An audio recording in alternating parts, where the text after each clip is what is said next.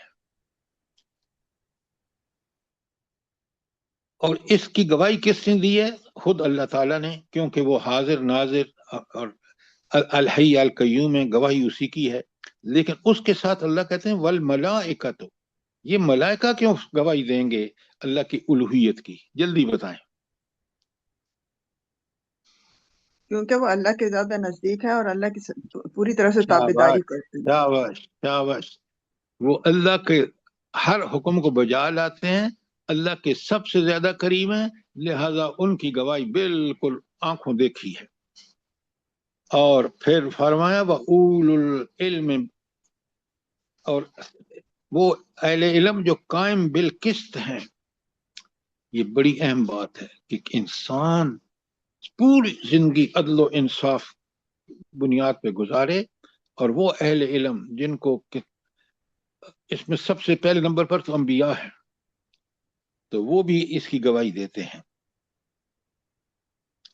اچھا، اب نبی کریم صلی اللہ علیہ وآلہ وسلم کے بعثت کے بعد، بڑے غور سے سنیں، بڑا اہم بات ہے، مجھے یہ بتائیں کہ اللہ تعالیٰ کن لوگوں کو جنت عطا فرمائے گا؟ سوال سمجھ لیں، اگر کوئی سوال میں کوشچن ہے تو کر لیں. جواب ٹھیک ٹھیک دینا ہے آپ نے، کیونکہ اسی جواب میں ہماری آخرت میں کامیابی ہے. سر یہ جو اوپر لکھے ہوئے ہیں آپ کیا بات کر رہے ہیں؟ آپ کیا بات کر رہے ہیں؟ ان الدین عند اللہ الاسلام، یہ ہے اس کا جواب، کہ اب نبی کریم صلی اللہ علیہ وسلم کی بعثت کے بعد اسلام، جس کو پورے قرآن میں کھول کے بیان کر دیا گیا ہے. اچھا، اسلام میں نے بتایا آپ کو، لکھوایا ہے، آپ نے لکھا ہوگا. اسلام سب سے پہلے عقیدہ و ایمانیات ہے، پھر عبادات ہے نمبر 2 پہ، 3 پہ اخلاق ہے، اور 4 پہ معاملات ہے. پورا دین کور ہو جاتا ہے. اب اگر اس نے قرآن و سنت کے مطابق ان پر عمل کیا ہے، عمل اس وقت ہوگا جب قرآن کا علم رکھے گا اور نبی کریم صلی اللہ علیہ وسلم کی پوری سیرت و کردار سے، سیرت سے اچھی طرح واقف ہوگا. کیا میں نے اور آپ نے یہ بات کام کر لی ہے؟ قرآن کا فہم کے لیے میں اور آپ کو شاں ہیں، اور سیرت کی ایک بہت عمدہ جامع کتاب ہمارے پاس موجود ہے. تو پھر تو آپ دعوے میں سچے بھی ہیں، اور قیامت کے دن قبر کے سوالوں کے جواب بھی ٹھیک دیں گے. لیکن اگر اس میں کمی ہے تو یہ دین پر عمل میں کمی جو ہے وہ انسان کو بڑا برے انجام سے دوچار کرے گی. ان الدین، اس کو یاد کر لیں کہ اللہ کے ہاں پسندیدہ اور قابل قبول دین صرف اسلام ہے. یہ تھی آپ کی آیت نمبر 19. اچھا، اب اس کے بعد 20 میں اہل کتاب اور مشرکین سے قبول اسلام کا مطالبہ ہوا ہے۔ اس کے بعد 21 تا 25 میں اہل کتاب کے چند جرائم کا ذکر اور ان کا انجام۔ اچھا مجھے یہ بتائیں کہ وہ سورت کا حصہ ہم نے پڑھ لیا ہے، اگر آیات بتائیں تو مزہ آ جائے کہ کن آیات میں اس کا تفصیل سے ذکر آیا کہ ان کے کرتوت کیا ہیں اہل کتاب کے اور ان کا کتنا برا انجام ہوگا، جلدی بتائیں۔ 85 نہیں سر ان 85 الذين يكفرون بآيات الله ويقتلون النبيين بغير حق ويقتلون ایک آیت نہیں ہے، ایک آیت نہیں ہے ارم، پوری بقرہ کا 40 سے لے کر 143 تک پوری ان کی چار شیٹ ہے، جرائم کی پوری لسٹنگ ہے وہاں پہ، جی سر ایک آیت نہیں۔ اور پھر یہاں یہ مدنی صورت ہے، سورہ آل عمران بھی، بقرہ بھی مدنی تھی کیونکہ اہل کتاب سے واسطہ مدینے میں آ کے پڑھا نبی کریم صلی اللہ علیہ وسلم کو۔ اور یہاں پھر آپ دیکھیں کہ آیت 21 تا 25 میں ان کے جرائم کا ذکر ہے۔ بات سمجھ آ گئی کہ نہیں آئی؟ جی سر الحمدللہ۔ اچھا، اس کے بعد 26 تا 32 میں توحید ملوکیت، توحید اختیار اور توحید علم کا بہت زبردست بیان موجود ہے۔ وجہ یہ ہے کہ اصل میں دین میں اگر آپ اللہ تعالیٰ کو بادشاہ اور حقیقی بادشاہ اور اس کے اختیار کامل، ان اللہ علی کل شیء قدیر، اور توحید علم وہو بکل شیء علیم، یہ جب مجھے یقین کی حد تک میرے ذہن میں پکا ہو جاتا ہے، پھر میں برائیوں سے اس بادشاہ کے احکامات پر عمل کر کے اور اس کے علم کے، اس کو میری نیتوں کا بھی واقف ہے، وہ میرے خیالات سے بھی واقف ہے، تو میں ان سب چیزوں کو پاکیزہ بنا لیتا ہوں۔ تو یوں میرا عقیدہ توحید جب مکمل مجھے یقین والا توحید ہوتا ہے، توحید کا عقیدہ میرا یقین والا بنتا ہے، تو اس کے بعد اللہ تعالیٰ میرے پر فضل فرماتے ہیں اور میں ہر قسم اس کو حاکم مان کے زندگی گزارتا ہوں۔ کوئی سوال آپ کا؟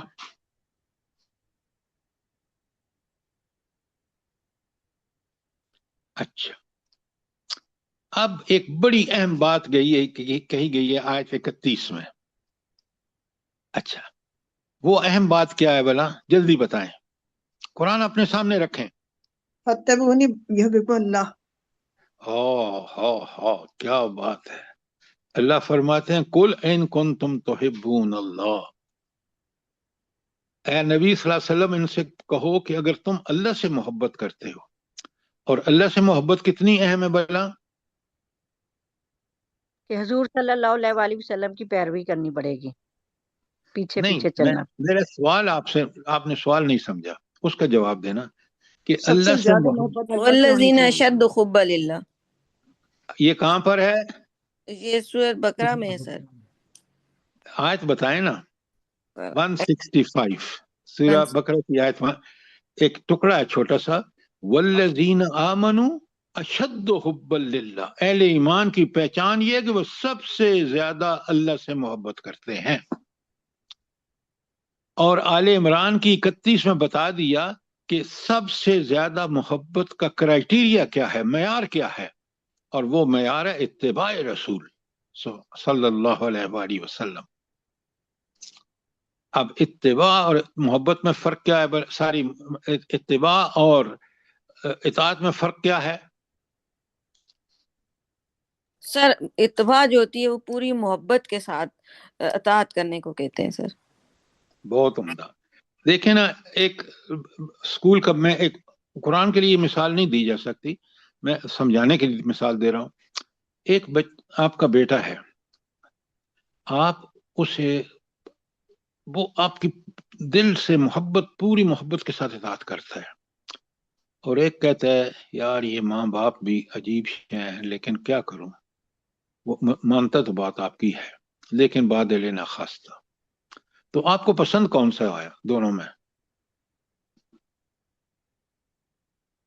جو پوری طرح مانے گا، ہاں بالکل جو یہی فرمانبردار۔ اللہ تعالیٰ کی بھی کرائٹیریا یہی ہے کہ اگر تم اتباع کرو گے، محبت کے ساتھ نبی کریم صلی اللہ علیہ وسلم کی اطاعت کرو گے، تو پھر تم اللہ سے محبت کا ثبوت دو گے تو اللہ تم سے محبت کرے گا اور پھر تمہارے گناہوں کو بخش دے گا۔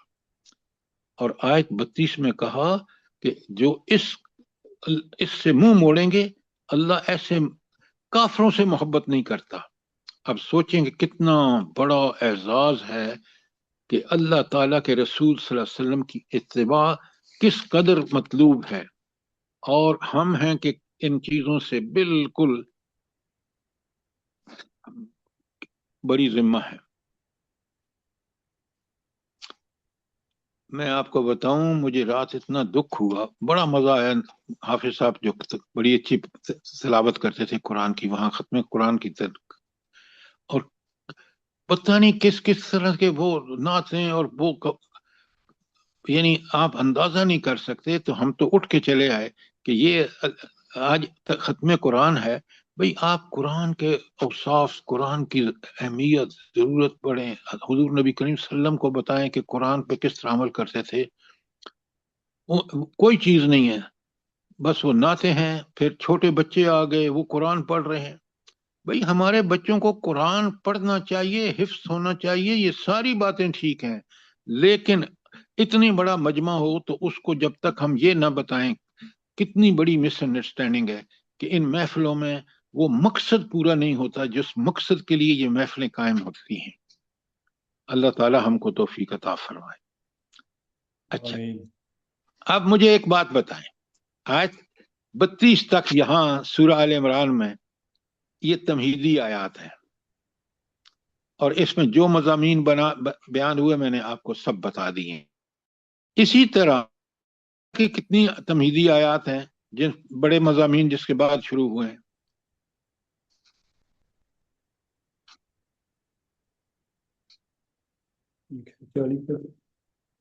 جی 1 سے 40 تک ہیں۔ شاباش شاباش افضل صاحب، آپ نے کمال کر دیا۔ 40 تک بقرہ میں اللہ کے بندوں دیکھیں نا، 41 سے پورا 143 تک جو ہے وہ بنی اسرائیل ہے، اور 143 کے بعد امت مسلمہ جس کو اب وہ عہدہ دے دیا گیا دنیا کی دینی امامت کا، اس کے احکامات ہیں۔ تو دو بڑے مضمون، ایک اہل کتاب اور ایک مسلمان۔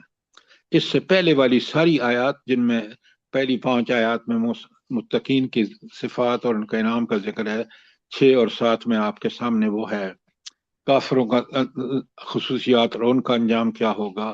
پھر آپ دیکھیں منافقین کا ہے، اسی طرح پھر آپ ساری انسانیت کو دعوت توحید ہے، اس کے بعد حضرت آدم اور ابلیس کا واقعہ بیان ہوا ہے۔ تو وہ ساری تمہیدی آیات ہیں۔ یہاں یہ ایک سا جو 32 ہے میں آپ کے سامنے پڑھی ہیں، وہ ہیں تمہیدی آیات۔ ظاہرین کہ یہ دونوں چمکتا صورتیں ہیں، اس لیے کہ ان دونوں میں وہاں بھی اب 40 سے 140 تک وہ سورہ اہل کتاب کا ذکر ہے۔ اب یہاں آ گیا ہے 33 تا 63 میں ذکر ہے اہل کتاب کا، لیکن وہاں یہود کا پریڈامنٹلی ذکر ہے، اور یہاں عقیدہ تثلیث جس نے گمراہی کی بنیاد ڈالی ہے ان میں، عیسائیوں میں، اہل کتاب کا دوسرا سیکشن، ان کے بارے میں یہاں اللہ تعالیٰ نے اس بات کو بڑا کلیئر کر دیا ہے کہ یہ جو ہمیشہ کے لیے، قیامت تک کے لیے، کہ حضرت عیسیٰ سوائے ایک انسان کے جن کی پیدائش معجزانہ طور پر اللہ کے حکم سے ہوئی، اور وہ نبی تھے، اس کے علاوہ کچھ نہیں تھے۔ یہ اور بڑے دلائل سے ثابت کیا ہے ان آیات میں 33 تا 63 میں۔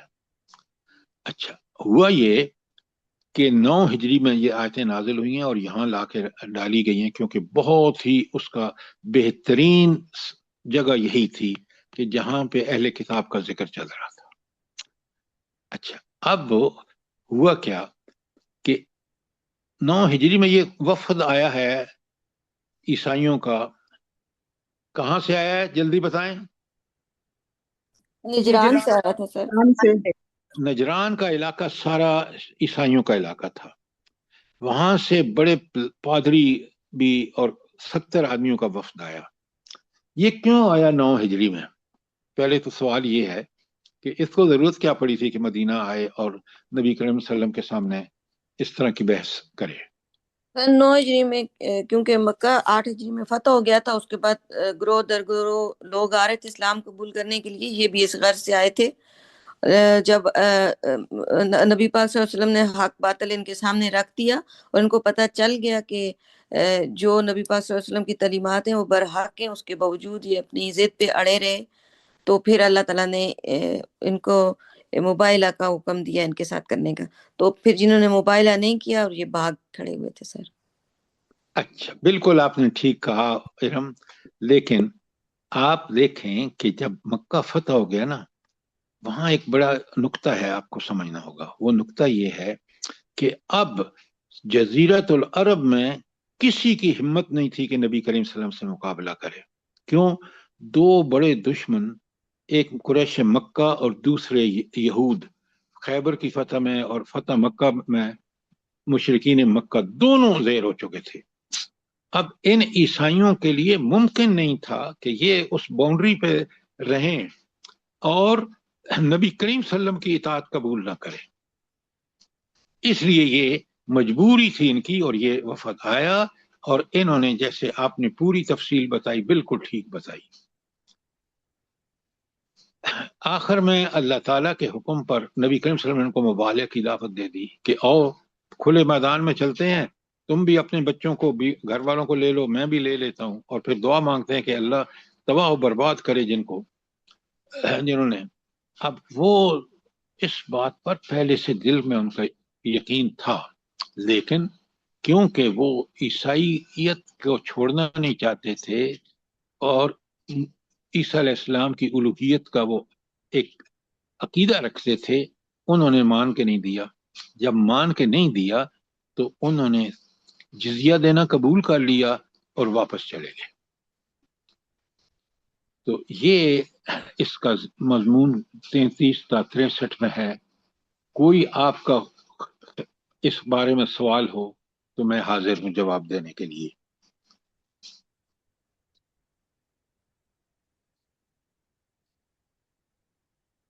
اس کے بعد اگر کوئی سوال نہیں ہے تو بڑے غور سے سنیے۔ اس کے بعد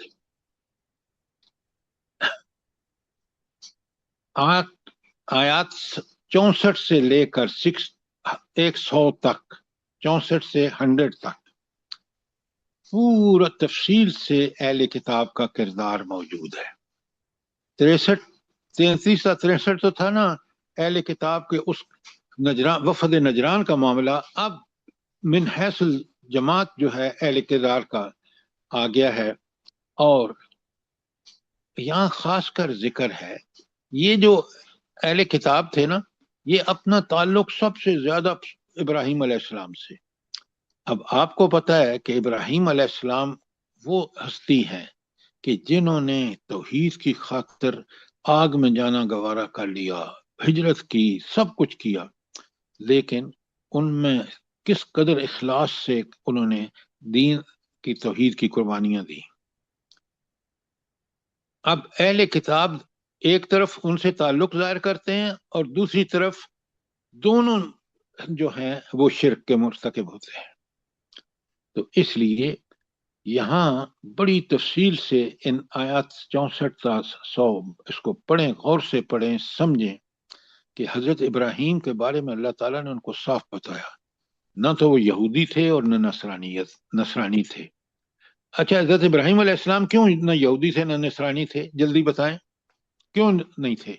قرآن کیوں کہہ رہا ہے؟ کیا دلیل؟ یہ دونوں گروپ تورات کے آنے کے بعد بنے تھے۔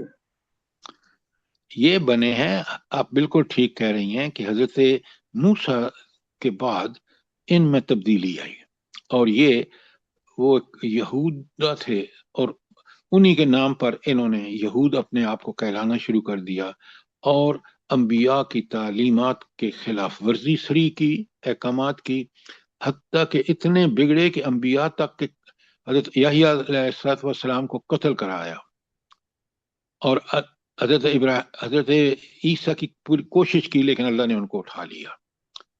تو یہ حضرت زکریا ساری، علیہ السلام کو بھی قتل کیا. ہاں بالکل قتل کیا. جزاک اللہ. اب دیکھیں، ذرا نوٹ فرمائیں، یہ اتنی بڑی جسارت ہے، اتنا بڑا کبھی فعل ہے کہ اللہ تو بھیجے انبیاء کس کے لیے؟ تاکہ امت کو اللہ کا پیغام دیں کہ کامیاب دنیا اور آخرت میں کب ہوں گے. اور وہی انسان جس کے لیے اتنا خیر کا پیغام آیا ہے وہ اٹھ کے ان انبیاء کو قتل کرے، اس سے بڑی ذلت کیا ہو سکتی ہے، بڑی بدبختی کیا ہو سکتی ہے. لہذا ان چیزوں کو سمجھیے. نبی تو آپ نے دیکھا کہ وقت کا نبی، آپ نبی کریم صلی اللہ علیہ وسلم کی ابھی آیت 31 پڑھ چکے ہیں کہ اللہ کہتے ہیں کہ تمہیں محبت کا ثبوت دینا ہوگا، اور وہ ثبوت ہے اتباع رسول صلی اللہ علیہ وآلہ وسلم. اگر ایک سے منہ موڑا تو تم کافر ہو، اور کافروں کا ٹھکانہ جہنم کے درجات، اور سب سے برا ٹھکانہ ہوگا ان لوگوں کا جنہوں نے انبیاء کو قتل کیا. اچھا، قرآن میں یہ بڑی کمال سے بات آئی ہے اور کئی جگہوں پہ آئی ہے کہ حضرت عیسیٰ جب لوگوں سے کہتے ہیں ان اللہ ربی، ذرا دعوت دیکھیں کتنی وسیع ہے کہ اللہ میرا بھی رب ہے، وہ ربکم، اور تمہارا بھی پروردگار ہے، مالک خالق رازق حاکم ہے، لہذا کیا کرو؟ فاعبدوہ، اسی کی عبادت کرو. ھذا صراط مستقیم، یہ آپ کی آیت جو ہے 51 نمبر ہے، اور اس میں فیصلہ فرما دیا اللہ نے. یہ تھی اہل کتاب کو مکالمہ کی دعوت بھی تھی، اور پھر ان کے جرائم بھی تھے، اور ان کو دعوت بھی دی گئی. یہ ہے ہماری آیت نمبر 64 سے 100 تک. اچھا، کوئی سوال آپ کا آیت نمبر 100 تک؟ اب یہاں سے 20 آیات 101 سے 120 تک بڑے غور سے سنیے. اللہ تعالیٰ نے پھر امت مسلمہ کو، اور اس پوزیشن کے بعد جو ان کو اللہ تعالیٰ نے پوزیشن دی ہے آیت 143 میں کہ اب یہ دینی امامت کے، تو آپ دیکھیں کہ اللہ تعالیٰ نے بڑے تفصیل سے بتایا کہ دیکھو لوگوں، سب سے پہلے تو اللہ تعالیٰ نے آیت 101 میں بتایا کہ وَمَن يَعْتَصِم بِاللَّهِ، جو اللہ کے ساتھ مضبوطی سے چپک جائے، فَقَدْ هُدِيَ إِلَىٰ صِرَاطٍ مُسْتَقِيم، تو وہ صراط مستقیم پر یقیناً ہے. اچھا، یعتصم باللہ کا مطلب کیا ہے بلا جلدی بتائیں ایک جملے میں. قرآن و سنت پہ مکمل پابندی کرنا، یہ اعتصام باللہ ہے سر. یہ بات آپ کی ٹھیک ہے، لیکن اگر آپ اسے کہیں نا اعتصام بالقرآن، کیوں؟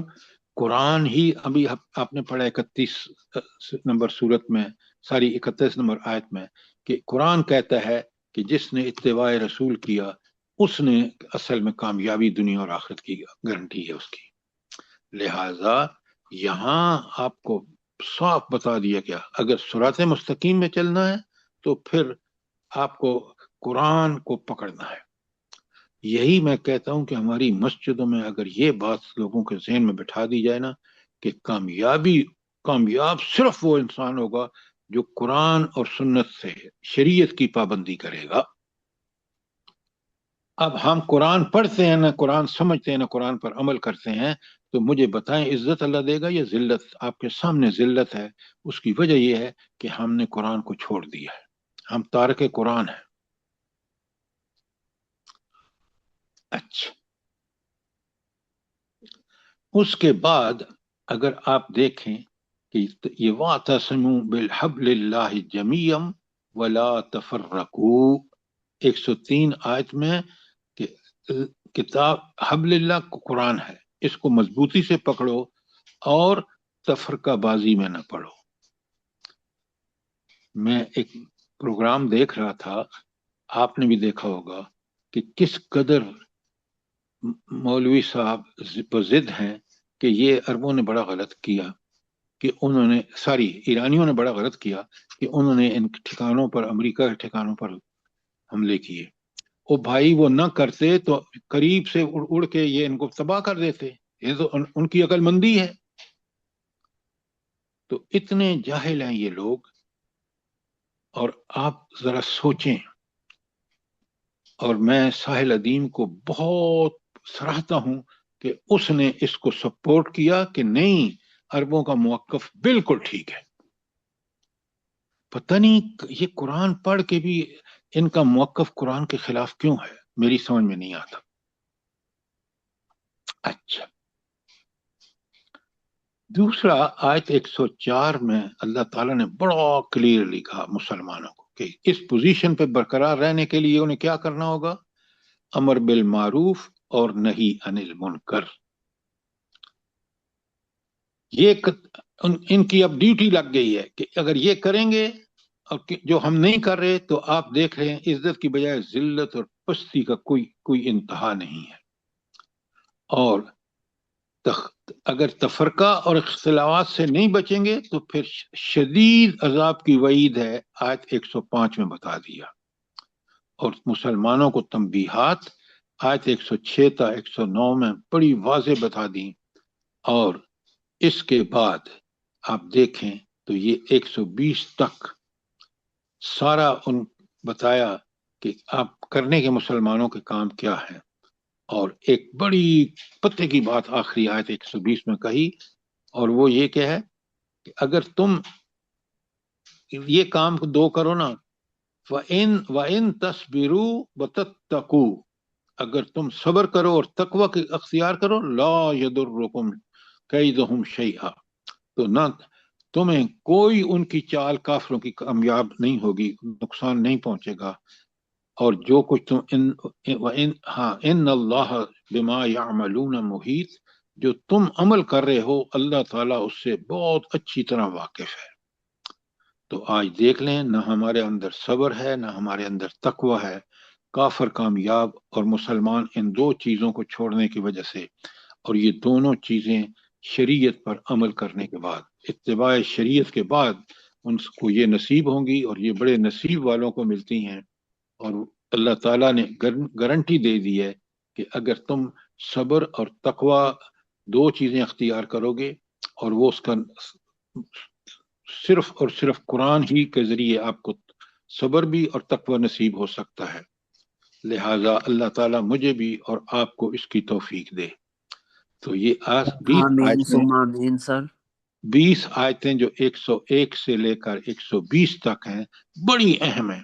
ذرا غور سے پڑھیے تو آپ کا کانپ جائیں گے کہ اللہ تعالیٰ نے کس طرح ہمیں اس بات پر وہ ابھارا ہے کہ ہم شریعت کے بغیر نہ دنیا اور نہ آخرت کی کوئی کامیابی کا تصور ہے ہی نہیں سرے سے.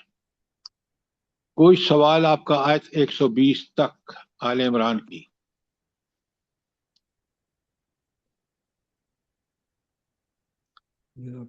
اس کے بعد بڑے غور سے دیکھیے، ہم نے ایک آیت 121 تا 179، یہ ہے جنگ احد پر تبصرہ جو شوال 3 ہجری میں ہوئی ہے. اور یہاں نیٹ شیل میں آپ کو بتاؤں گا کہ اس آیات میں جو احد پر تبصرہ ہے، اس میں 2 قسم کے لوگوں کی وجہ سے جیتی ہوئی جنگ ہاری اس میں تبدیل ہو گئی شکست میں. کون ہے 2 طبقے؟ پہلا طبقہ کس کا ہے؟ منافقین کا. اور اس میں آپ نے دیکھا کہ عبداللہ بن ابی نے، جو رئیس المنافقین جس کا نام سے مشہور ہے، اس بدبخت نے 300 بندے لے کے واپس چلا گیا. اب آپ خود سوچیں کہ 1000 کے لشکر میں سے 300 تو یہ چلے گئے. اب یہ 3 ہجری کا زمانہ ہے، اب بھی لوگ پوری طرح مسلمان اور نبی کریم صلی اللہ علیہ وسلم کی اطاعت کا حق ادا کرنے والے کچھ لوگ تھے، باقی ایسے بھی لوگ تھے جو ابھی منافق باقی موجود تھے۔ نبی کریم صلی اللہ علیہ وآلہ وسلم نے پوری طرح ان کو ہدایات دی کہ تم نے اس درے کی حفاظت کے لیے یہاں سے ہٹنا نہیں ہے، چاہے ہمیں پرندے ہمارا گوشت نوچ کیوں نہ لے۔ لیکن جب اللہ تعالیٰ کے حکم سے فتح ہوئی، شروع میں کافر پیچھے ہٹنا شروع ہوئے اور مال غنیمت ان کے سامنے تھا، تو انہوں نے سوائے اللہ کے دین کی کامیابی اور کامرانی کے جو ان کا مقصد تھا اس کو چھوڑا، اور نبی کریم صلی اللہ علیہ وسلم کے احکامات کو خلاف ورزی کرتے ہوئے مال کی محبت میں مال غنیمت جمع کرنے میں لگ گئے۔ یہ تھی وہ چیز جو، اور اللہ تعالیٰ نے بڑا صاف بتایا ہے کہ یہ جو شکست ہوئی ہے نا آپ کو، اس کی وجوہات بتا دی اللہ نے۔ کیا وجوہات ہیں؟ ایک تو خود کمزوری، نمبر 2 باہمی اختلافات۔ یہ باہمی اختلافات کس کس کے درمیان ہوئے اس وقت؟ جلدی بتائیں۔ بنو سلمہ اور بنو عارصہ کے درمیان۔ دیکھیں یہ دونوں تک قبیلے جو تھے یہ آمادہ تھے کہ ہم واپس چلے جائیں، لیکن اللہ تعالیٰ نے ان کو تقویت پہنچائی، ان کو وہ ڈٹ گئے۔ لیکن جن لوگوں نے واقعتاً کی وہ منافقین تھے، اور وہ نام و نہاد مسلمان جنہوں نے نبی کریم صلی اللہ علیہ وسلم کی خلاف ورزی کی۔ وجوہات آپ کے سامنے آ گئی ہیں آیت 151 میں، اور وہ ہیں کمزوری مومنوں کی، نمبر 2 باہمی اختلافات، نمبر 3 مال غنیمت کی محبت، نمبر 4 دنیا کی طلب، اور نمبر 5 نبی کریم صلی اللہ علیہ وسلم کی نافرمانی۔ یہ تھی وہ ان کے اندر کمزوریاں جس کی وجہ سے شکست ہوئی۔ اور اللہ نے کہا، دیکھیں نا، لوگوں کے اندر دل میں سوال پیدا ہوا کہ یار یہ نبی کریم صلی اللہ علیہ وسلم کے ہوتے ہوئے ہمیں شکست کیسے ہو گئی ہے؟ ہم تو بدر میں کافروں کا تیا پاچا کر چکے ہیں، جبکہ وہ تعداد، اکوپمنٹ، ہر لحاظ سے ہم سے زیادہ تھے، یہاں کیوں ہوا ہے؟ اور یہاں پھر اللہ نے جواب دیا کہ یہ تمہاری کمزوری، یہ جو 5 کمزوریاں میں نے بیان کی ہیں، یہ ہیں وہ کمزوریاں جس کی وجہ سے تمہیں شکست ہوئی ہے۔ تو خود تم اس شکست کا تم خود ذمہ دار ہو۔ اچھا، اب یہاں آپ کو سمجھنے کی ضرورت ہے اللہ تعالیٰ ان مراحل سے کیوں گزارتا ہے؟ آپ مجھے بتائیں کیوں گزارتا ہے اللہ تعالیٰ؟ یہ جو جنگ احد میں واقعات پیش ہے، ان مراحل سے کیوں اللہ نے گزارا مومنوں کو؟ جہاں پہ کوئی کمزوری ہوتی ہے اس کی نشاندہی ہو جاتی ہے، پھر اس کی شاباش، تلافی۔ شاباش۔ کمزوری کھل کے سامنے آ جاتی ہے اور اس کی اصلاح پھر اللہ کے نبی اور اہل ایمان کرتے ہیں۔ بالکل یہی ہوا کہ احد میں جب یہ کمزوریاں سامنے آئیں، ان کی اصلاح کر دی گئی، پھر کسی جنگ میں شکست نہیں ہوئی۔ یہ بہت نوٹیبل بات ہے، اور اس کو اچھی طرح سمجھنا چاہیے قرآن کے طالب علم کو، کہ جب نبی کی بات کو لوگوں نے مان لیا اور تسلیم کر لیا، جانیں پیش کر دیں اللہ کے حضور، تو اللہ کی کامیابیوں کو دیکھیں کہ جنگ خندق اور جنگ احزاب میں کس طرح مسلمانوں نے اللہ کے رسول کی بات مانی اور کتنی بڑی فتح ان کو ملی، کہ اس کے بعد کافروں کو پھر کبھی ان کو یہ دل میں خیال نہیں آیا کہ ہم چلیں، کیونکہ غزوہ اس میں احزاب میں وہ سارے وسائل لے کے آئے تھے، وہ وسائل اب جمع نہیں ہو سکتے۔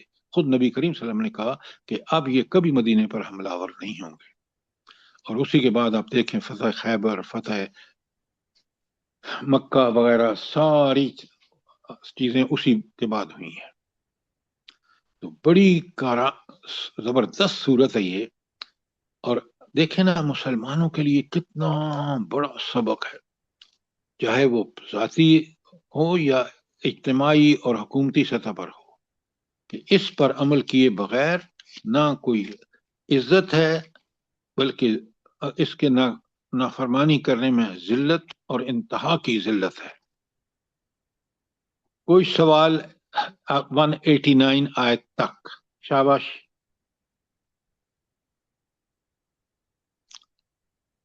کوئی سوال نہیں ہے؟ اب آخری 10 آیتیں رہ گئی ہیں، ان کا میں آپ کے سامنے رکھتا ہوں۔ 190 تا 200 آخری آیت ہے، اور 190 سے 200 یہ 10 آیتیں۔ آپ کو پتہ ہے کہ ہر صورت میں جو آخری آیات ہوتی ہیں نا، اس میں بہترین اور اہم ترین ہدایات ہوتی ہیں۔ اچھا، اب ہم ان کو سمجھتے ہیں۔ اگر کوئی آپ کا سوال ہے تو پھر موقع ہے، کیونکہ آج ہم دہرائی اس کی ختم کر دیں گے، اور کل سے ہم شروع کریں گے سورہ مائدہ، اور کل آخری دن ہے، کیونکہ اس سورہ کے بعد نساء شروع کریں گے یا مائدہ شروع کریں گے؟ ساری سورہ نساء I'm sorry، میں نے غلطی ہو گئی مجھ سے۔ اچھا،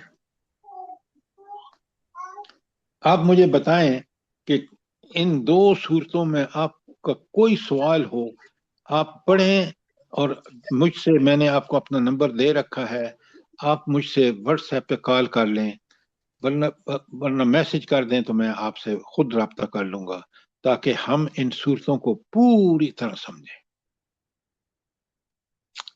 کوئی سوال، کوئی چیز کلیئر نہ ہوئی ہو، شاباش۔ اب میں آپ کے سامنے آخری 10 صورتیں جو بہت ہی نچوڑ ہیں پوری اس دعوت کا۔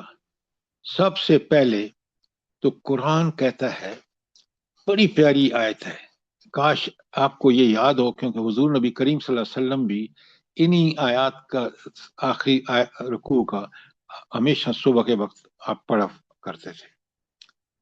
اچھا، اب سنیں، 190 آیت میں آپ کے سامنے رکھ رہا ہوں۔ اللہ تعالیٰ فرماتے ہیں، ان فی خلق السماوات والارض واختلاف اللیل والنہار لآیات لأولی الالباب۔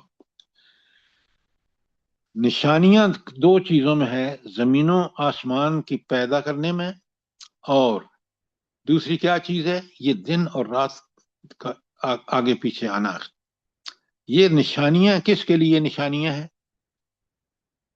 اولو اولو الالباب کے لیے۔ الالباب۔ اچھا، آپ مجھے یہ بتائیں کہ یہ اللہ تعالیٰ اولو الالباب کون لوگ ہیں؟ وہ لوگ جو عقل و دانش سے کام لیتے ہیں۔ کون سی عقل و دانش؟ جو اللہ تعالیٰ نے انسان کے اندر ودیت کی ہے۔ اور اولو الالباب کون ہیں؟ دیکھیں، اب یہاں بڑا ٹھیک جواب دے دیا۔ اولو الالباب اگر انہوں نے اللہ تک رسائی حاصل نہیں نہ کی، انہوں نے ریسرچ میں کمال کر دیا، چاہے وہ پلانٹس کی ہو، چاہے وہ اکوپمنٹ کی ہو، لیکن انہوں نے ان ساری کوششوں میں اللہ تعالیٰ کی دی ہوئی عقل کا استعمال اللہ کو پہچاننے کے لیے نہیں کیا نا، دنیا پرستی میں لگے رہے، تو اللہ ان کو اولو الالباب ہرگز نہیں کہتا، وہ احمق ہے اور بے وقوف ہیں۔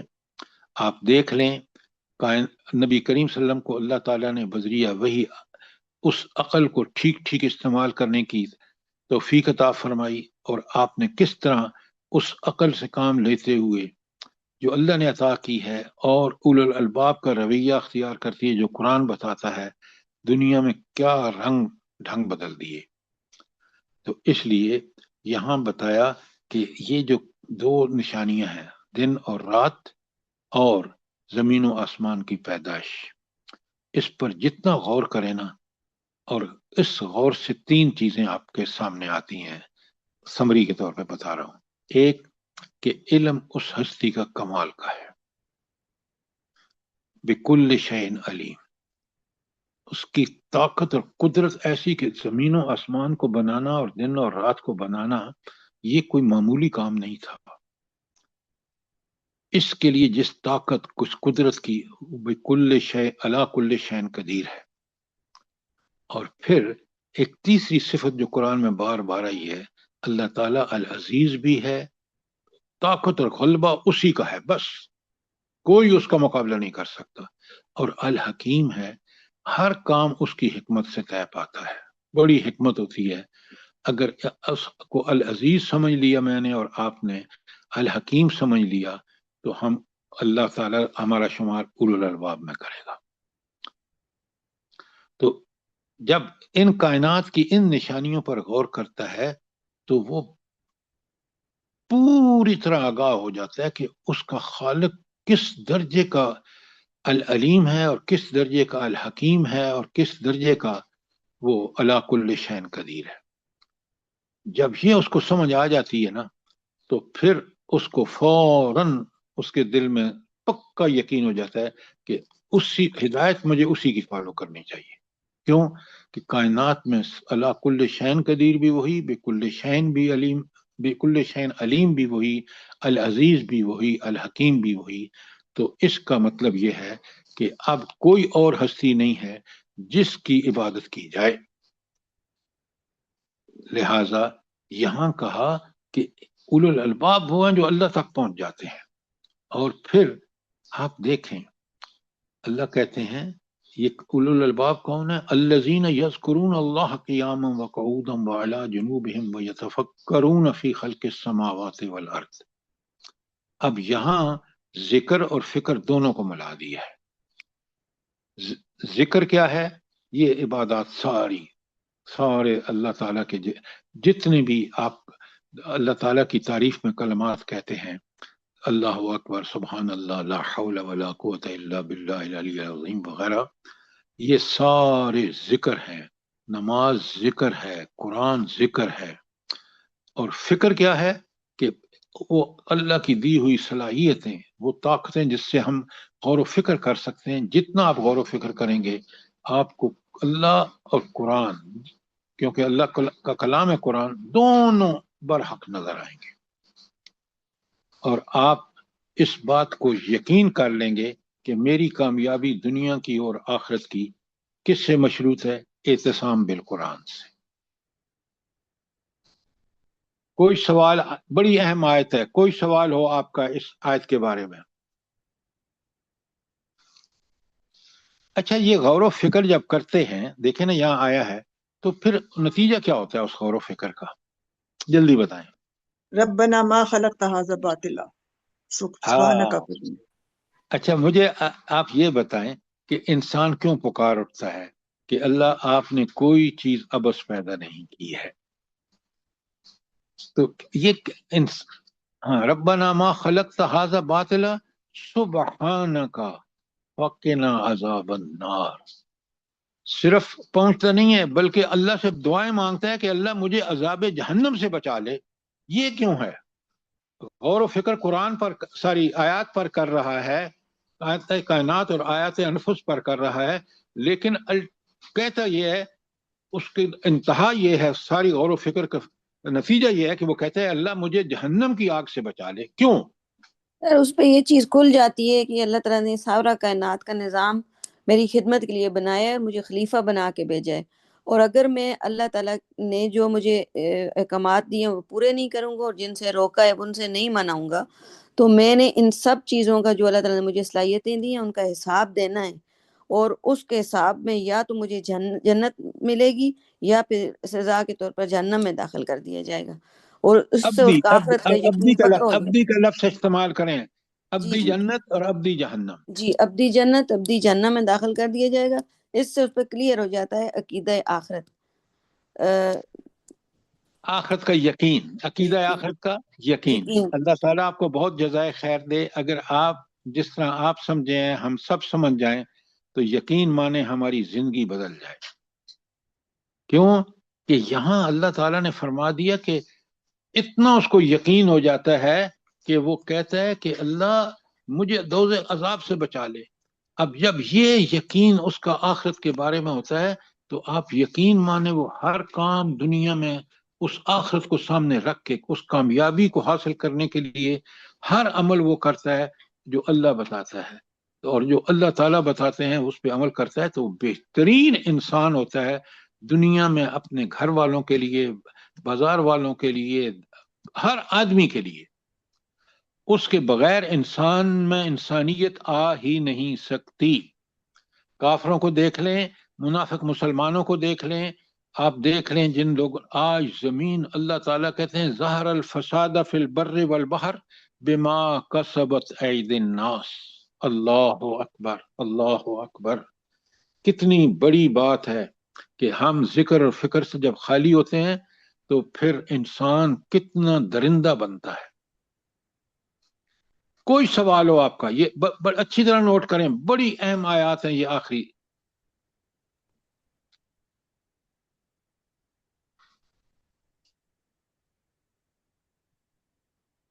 اچھا، اب یہاں ایک چیز اور بات یاد رکھیں، یہ جو اللہ کی حکمت ہے نا کہ انسان کو آخرت کا یقین، یہ اس کی ایک وجہ یہ ہے کہ جب انسان یہ سب اللہ کی حکمتوں کا مشاہدہ کرتا ہے نا تو وہ اس بات کو فوراً یقین کر لیتا ہے کہ کائنات بنی مجھ سے، جیسے ارم صاحبہ نے فرمایا کہ کائنات بنی اس لیے کہ اللہ تعالیٰ مجھ سے حساب لے.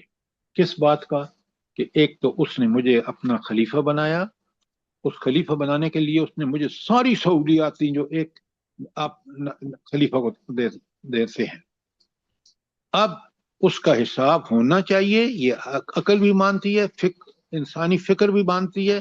تو اس لیے اللہ نے اس کے اندر اخلاقی حص بھی موجود ہے، کیونکہ وہ نیکی بھی پہچانتا ہے، برائی کو بھی پہچانتا ہے، نیکی کو پسند کرتا ہے، برائی سے نفرت کرتا ہے. اللہ نے اس کی فطرت ایسی بنائی ہے، لہٰذا ضروری ہے کہ وہ اس حکمت کو سمجھے کہ کائنات کا بنانا اور اس پہ چلانا یہ کمال کی حکمت ہے، اور میرے لیے اس حکمت کا تقاضا یہ ہے کہ مجھ سے حساب لیا جائے.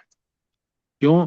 مجھے اللہ نے، یہ انسانی فطرت ہے، آپ اپنے نوکر سے حساب لیتے ہیں، آپ اپنا حساب کرتے ہیں. مومن وہ ہے جو رات کو سوتے وقت خوب خیال کرے، اپنے آپ کو دیکھے کہ آج دن بھر میں نے کون سی اللہ تعالیٰ کی جو ہے وہ نافرمانی کی ہے، تاکہ کل میں بچ سکوں.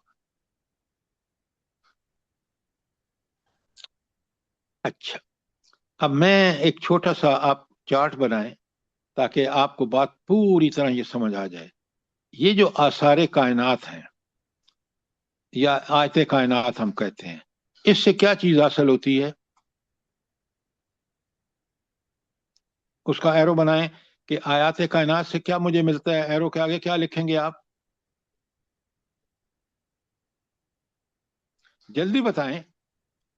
سر ایک تو معرفت الہی اور دوسرا عقیدہ بس معرفت رب، معرفت الہی یا معرفت رب، یہ ہے کہ جب یہ مجھے حاصل ہو جاتی ہے میری تو زندگی بدل جاتی ہے. تو آیات کائنات کا انجام ایک ایرو چھوٹا سا بنا کے آگے لکھیں معرفت رب.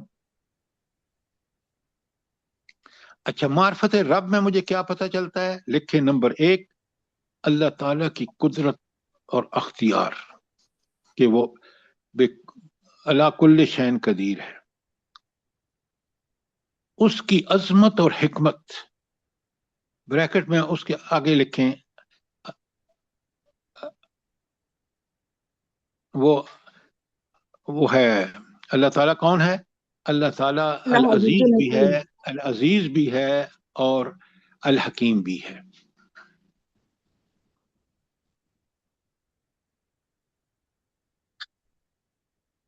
یہ سارا آیات کائنات، اور اس سے جب مجھے پتہ چل جاتا ہے تو اس کے بعد ایک چھوٹا سا ایرو لگائیں اور آگے لکھیں تخلیق کائنات برحق ہے. یعنی ہر چیز کو اللہ نے کسی بڑے مقصد کے لیے پیدا کیا ہے.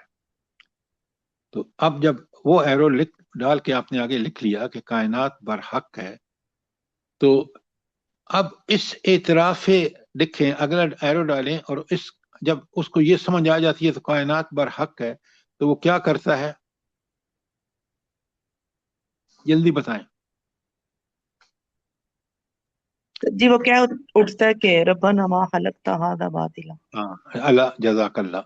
آپ لکھیں اعتراف حق کے نتیجے میں وہ ذکر الہی شروع کر دیتا ہے، کہ اس اللہ کو یاد کرنا شروع کرتا ہے جس کی یہ اس کی معرفت ہوتی ہے.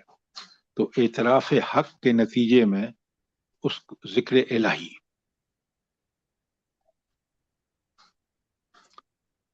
اچھا، جب ذکر الہی کرتا ہے تو اصل میں آگے ایرو ڈال کے لکھیں اس کو معرفت ہو جاتی ہے کہ اللہ تو سزا اور جزا دینے پر قادر ہے. کتنی ہو گئے؟ تو معرفت جب اس کو سزا اور جزا کی یقین ہو جاتا ہے تو پھر اس لیے دعا نکلتی ہے. آخر میں ایرو میں لکھیں سزا سے بچنے کی دعا اس سے نکلتی ہے. یہ ہے پورا پروسیس. اس پہ کوئی سوال ہو آپ کا؟ شاباش جلدی کریں.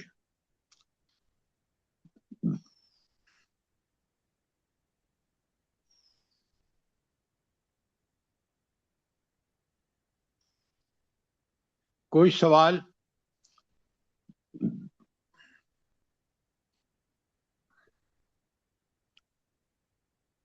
یہ میں نے آپ کے سامنے آیت 190 191 اور 192 کی ہے. 3 آیتیں میں نے کی ہیں اور اگلی جو 7 آیتیں رہ گئی ہیں وہ کل کریں گے انشاءاللہ سر. اللہ پاک ہم سب کو توفیق دے. یہ دہرائی جو آمین. ہم کر رہے ہیں آپ کو کچھ پوری طرح باتیں کلیئر ہو رہی ہیں یا نہیں ہو رہی؟ جی جی الحمدللہ. سر جزاک اللہ خیر. سر جی فنگر ٹپس کے اوپر آ جاتا ہے کہاں سے کہاں تک کس چیز کا ذکر ہے، کس چیز کے بارے میں اللہ تعالیٰ آپ کو انفارمیشن. بہت جزائے خیر دے. یہی مطلوب ہے. ایمان کا تقاضا یہ ہے کہ اس قرآن کو ہم کما حقہ سمجھ کر جو قرآن چاہتا ہے وہ تبدیلیاں ہمارے اندر ہونی چاہیے. تو اللہ تعالیٰ مجھے بھی اور آپ کو اس کی توفیق عطا فرمائے. ہم قرآن کو اسی طرح سمجھیں. دیکھیں نا حاضری کم اس لیے ہو رہی ہے کہ لوگ رمضان کا مہینہ ہے اور قرآن کا مہینہ ہے. قرآن کو سمجھنا ہمارے لیے بہترین کام ہے اور کاش کہ یہ لوگ جو ایبسنٹ ہیں یہ آڈیو سنیں، کیونکہ وہ آڈیو آدھے گھنٹے کے بعد وہ آدھے گھنٹے سے بھی کم وقت پر جو آن ایئر ہوتی ہیں تاکہ وہ اپنے ان قرآن فہمی کا کما حق کا فائدہ اٹھائیں. سر ہم تو خود بھی سنتے ہیں تاکہ جو چیزیں رہ جاتی ہیں وہ پھر ذرا کور کر لیں. اللہ تعالیٰ آپ کو بہت جزائے خیر دے. بہت شکریہ. ربنا تقبل منا انك انت السميع العليم وتب علينا انك انت التواب الرحيم. جزاک اللہ. آمین یا آمین رب ثم العالمین. آمین. اللہ پاک ہم سب کو توفیق دے جیسے آپ سمجھاتے ہیں، اور اللہ پاک سمجھنے کی توفیق دے اور عمل کی توفیق دے سب مسلمانوں کو اور ہم لوگوں کی اولادوں کو بھی.